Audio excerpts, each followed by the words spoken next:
پشمام دستش نمیشه. قیمتش 750,000 تومانه. بریم که تستش کنیم. خریدمش.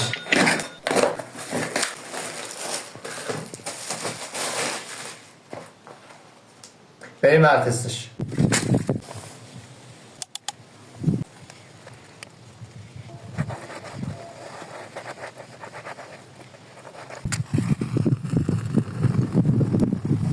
بریم برای تستش. بعد امیدوارم که کار بکن.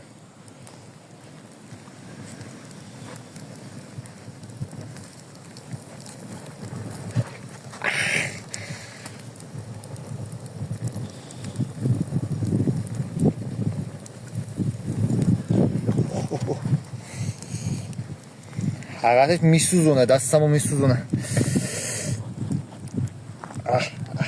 این سری روغنشو بیشتر ریختم. بریم تستشو دوباره انجام بدیم. برای نگه داشتن این حالت زغال خوبه اینطوری تا 20 ثانیه 30 ثانیه حرارت احساس نمی‌کنی، ولی بیشتر که بمونه از اون مقدار دستو میسوزونه.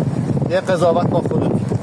این دستش هم برای جوشکاری تعبیه شده، نه برای نگه داشتن آتش و این چیزا. تستی هم که انجام میشه میخوام مقاومت در مقابل حرارت رو بدونیم که میبینیم برای برداشتنش اوکیه. وقتی که به زغال دست میزنیم اوکیه، ولی اگه بیشتر بخوایم بیشتر از 30 ثانیه 40 ثانیه تو دستتون نگه دارین دستو میسوزونه. اگه میخوای بدونی کدوم آنلاین شاپ راست میگه کدوم دروغ، پیج منو فالو کن.